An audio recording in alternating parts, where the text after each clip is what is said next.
Hi guys, welcome back to my channel. Today I'm going to be filming my winter TBR, so the books that I want to get to this winter. I'm not going to be doing a TBR jar for January. I did one for November and December. I'm not going to be doing one for January just because I think first month of the year I'll just get some mood reading done, get in the mood for reading, and we'll be back in February for a TBR jar. But these are the kind of books that are going to be on my radar. First of all, I'm just going to start with the books that I have physically, because these have been in a lot of TBR videos, so you probably all know which ones I have physically on my TBR at the moment, and then we'll go into the ones that I want to purchase. Sarah J Maas, House of Earth and Blood, which is the first book in Crescent City.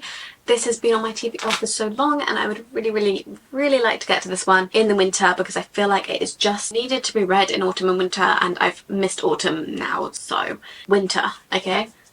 We will read this. Then I've got Babel or Babel, I don't know how to pronounce it, but this one seems kind of gothic, very wintry, dark academia. I don't really know. Whatever this genre is, it looks like it should be read in winter, and I have absolutely no clue what this book's about. I just like the cover. And it was book of the year, and I was like, oh, if it's book of the year, I should probably know my opinion on it, and I should probably read it. Then we've got Six of Crows. I mean, look at that, that's winter in a book. I can't believe I haven't read this yet, but I'm excited to see my opinion on it. It's obviously a very talked about book. Then we've got Two Twisted Crowns by Rachel Gillig, which is the second one in One Dark Window. Very excited to read this one because I really did enjoy One Dark Window. Wasn't a 5-star though, but this one could be. And this one, obviously, if you've read One Dark Window, you know that there's like a whole mist over the place. It's very gothic, it's very eerie, it's very winter vibes. So, and I didn't read One Dark Window in I did not read One Dark Window in winter, and I kind of wish I did, so I'm definitely reading this one in winter. Anxious People by Frederick Bachman. Because Beartown is very wintry, like the cover and everything, I just assume that all Frederick Bachman's books should be read in winter, and it's New Year's Eve. It says on the back it's New Year's Eve. So it literally takes place in winter, so I'm going to read this one in winter, and I'm very excited. I think this is my most anticipated read on my TBR, which is crazy because I have some... Oh, there's actually one that comes out in January 21st. Of the books that are on my physical TBR, I'm very excited for this one. Finally, for physical TBR, I think I've made my way through my physical TBR. I need to tell you about that book. I forgot because it's on display. I have a few more, but I don't feel like reading Emma in winter, and I don't know about Ballad of Songbirds and Snakes. So we've also got Fear the Flames by Olivia Rose Darling, and this one I saw dragons on it, and I was like, you know what, it's been a while since I've read a fantasy with dragons, and I really love the cover of this one. Fantasies are always best to be read in the winter, so I'm going to try and get this read. And then we've also got Spectacular by Stephanie Garber, which is a Caraval novella. I think it follows Donatella and... Oh, is that a spoiler? It's not my favourite of this. This is my favourite is Scarlet, but I think Scarlet's getting one later on, but I'm still going to read it, and I still hope you enjoy it. Obviously this one has to be read in winter because it's a Christmas book. Okay, moving on to the books that I don't physically have. Assistant to the Villain. Now this one is, I don't know if it's YA or not, but it definitely looks like a fun sort of fantasy, like a not too serious one, which I kind of like to have those thrown in there. I don't know if it's a cozy fantasy or whatever. I've just heard a lot of reviews about it, and I've heard quite positive things about it.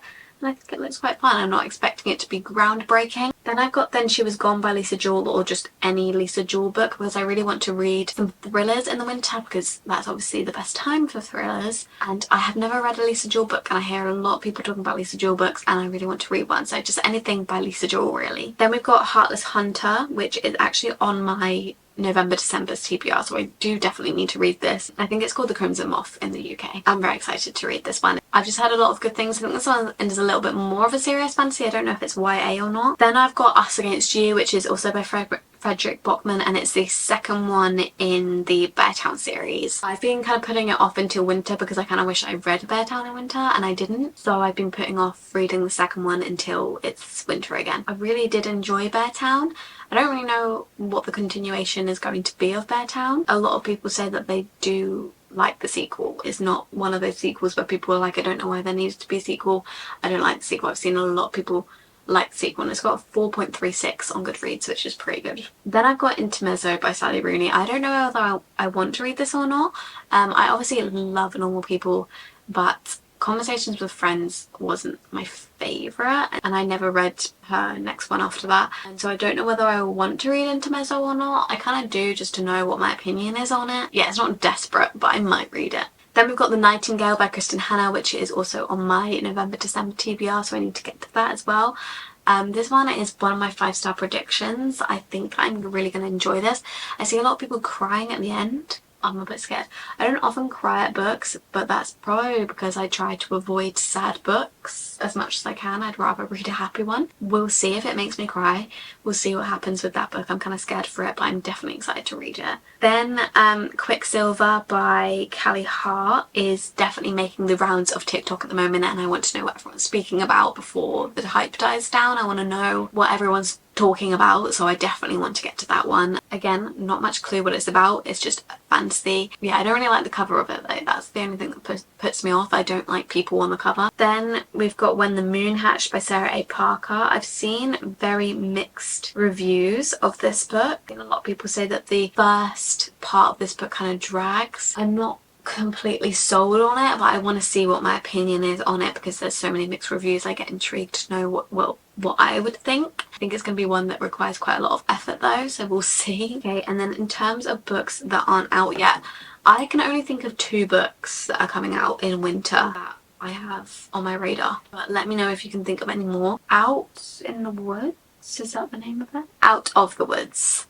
Taylor Swift song, I should have remembered that. Hannah Bonham Young. This is the author of Out on a Limb, and I really enjoyed Out on a Limb, so I'm excited to see what Out of the Woods is like, see if I enjoy that one as well. And then we obviously have Onyx Storm by Rebecca Yarros, which is the 3rd book in the Empyrean series, the 4th Wing series. Comes out a week before my birthday. It is my most anticipated read. I'm very excited for it. I'm kind of scared for it, but I'm very excited for it, and that will definitely be read the day it arrives on my doorstep, and I probably won't finish it till way on my birthday because it took me like 2 weeks to read Iron Flame. Yeah, those are the books that I have on my winter TBR. I've only been filming for 12 minutes, but I feel like I've absolutely talked your ear off, so apologies if this video is quite short. I mean, that might be preferable. I'm not saying I'm going to get to all of these, but I might. If you have any books that you have read on my winter TBR and you can convince me to read them in the comments below, then please do. Give this video a thumbs up if you enjoyed it, subscribe down below and turn my post notifications on, and then you'll be notified every time I upload, and you'll be able to see when I post my reviews of these books if I do end up reading them in winter. Follow my social medias at _libraryofeden on both TikTok and Instagram, and I'll see you in my next video very soon. Bye!